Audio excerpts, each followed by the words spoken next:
All right.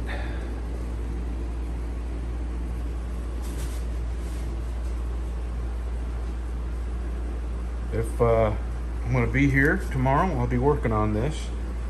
But I have been remiss, I suppose is the word.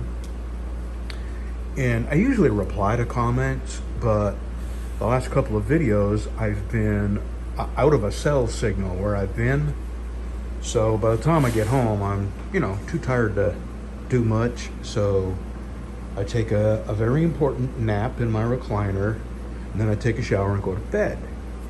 So that's why I haven't been replying to comments the last couple of videos. It's just been kind of, number one, I've been out of a cell signal where I've been, and a bit busy doing something else. So, okay. I don't think I'm gonna get to this today. I think I'm gonna wash my hands up real good and go home. Maybe I'll take a nap. Yeah, a nap, an old guy nap, and something to eat, shower, and see you soon. Have a good Monday, y'all. Alrighty, we got a good start here. No gaps, no warp.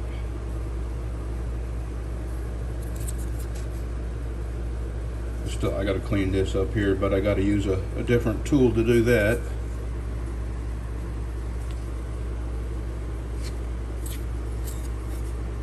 Alrighty. Now I'm going to clean this up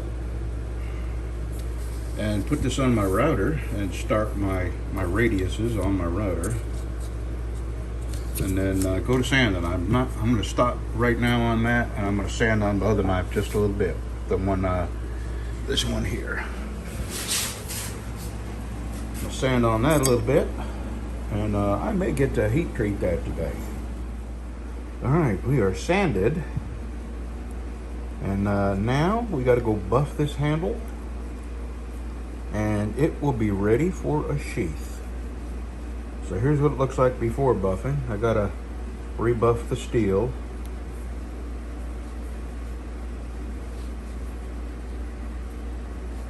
All right, let's go buff. We'll be right back. All right, I still got a lot of cleaning up to do. That's polishing polishing compound. That's got to come off, and I'm fixing to get that off right now. And let me tell you something funny. Funny, not funny. Last night, now I've got floaters in my eyes. Now I've had cataract surgery. I've had retina come detached and had to have spot welded back together.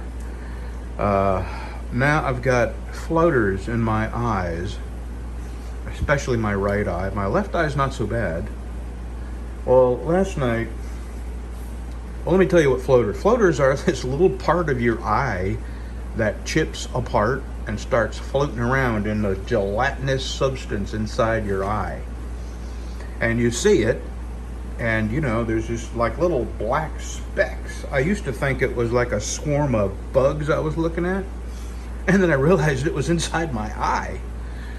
Okay, now, last night, I was having a little snack. I was eating a carrot dipped in ranch dressing.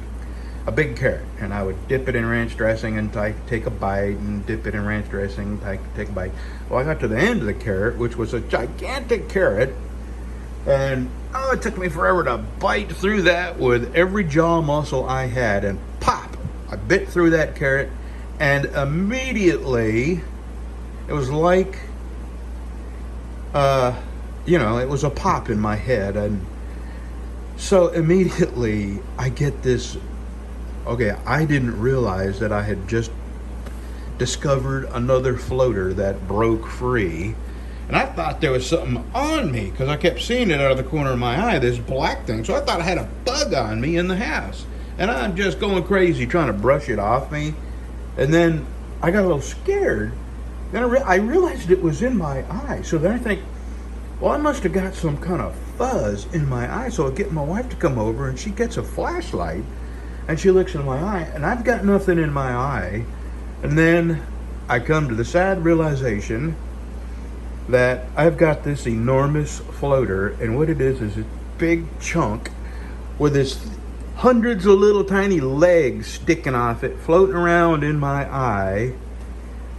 And I'm telling you, life is just one punch in the face after another. There's a way you can get rid of these floaters, but my God, the ordeal and the risk. So, you know, until you're nearly blind, it's not worth taking that chance. So I'm gonna have to live with this ginormous freaking floater in front of my eyeball, and it looks, I mean, it's really distracting.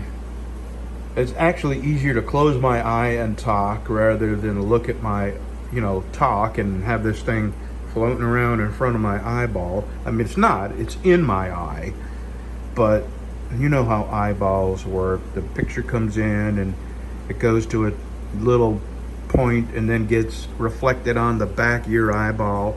Well, in between there, where your picture comes in and where it gets onto the back of your eyeball, is where all this crap is floating around. And very distracting, very annoying. And man, I'll tell you, I'd have to get better to die. That's my wife's saying. But boy, does that hold some merit. Alrighty, let's get back to doing something happy.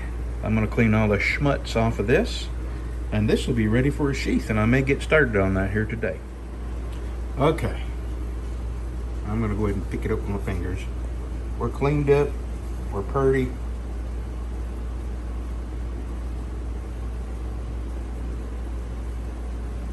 Now it needs a sheath. Alright, get your fingerprints off of it. Okay, and again, this is my polished, this is, you know, what I call a satin finish. It's polished, but you can see sanding marks in it. And, you know, when you go to use it, the polish is going to go away. And you can clean it up if you want with some 600 sandpaper. And what you do is you start up here at the handle and you drag it back. Here, let me show you what I have just for that. I made this, and that's for, and what I do is wrap the sandpaper around just like this.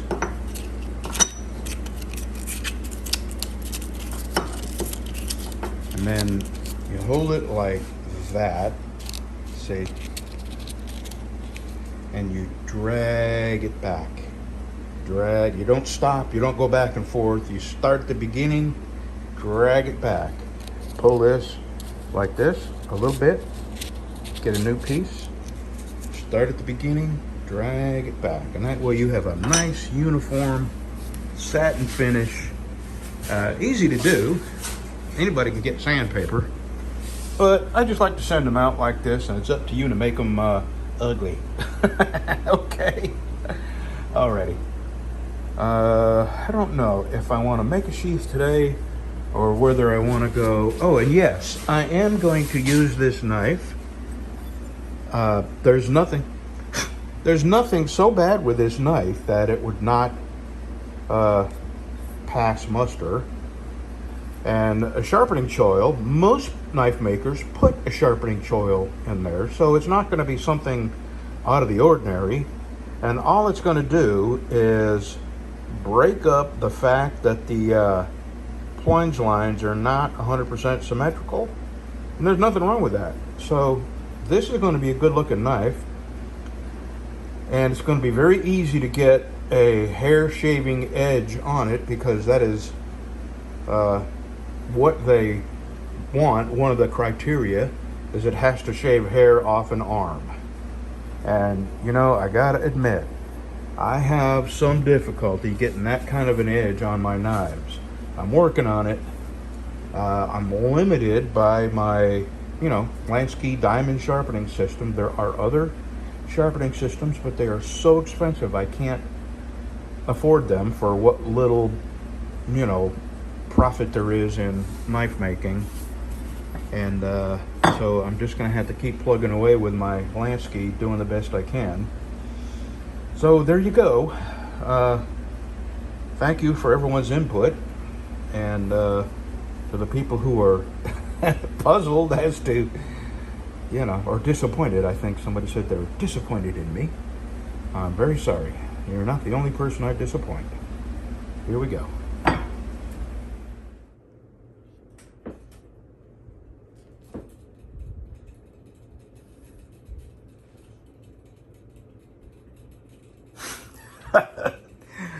I think we can agree that the trailer here is not completely level. All right, I'm fixing to make a sheath for that BC Special, and he goes up underneath houses. He's pest control, and I think what I'm gonna do is let me get in my Cadillac here. I think what I'm gonna do is make this sheath a little deeper, since my sheaths don't have a restraining strap.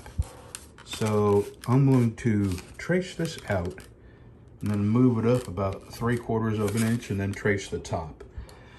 So I'm going to make this a little deeper than I make most of my knives. Most of my sheath, sorry. All right, I may drink me I'm going to drink me a Mountain Dew. Then I'm going to get started.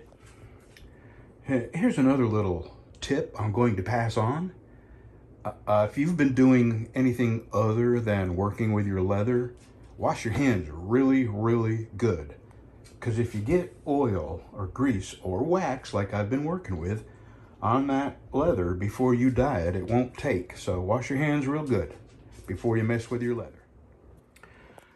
Okay, I gotta let this dry overnight. I had to wet form this. I've got this setting much deeper than I normally do.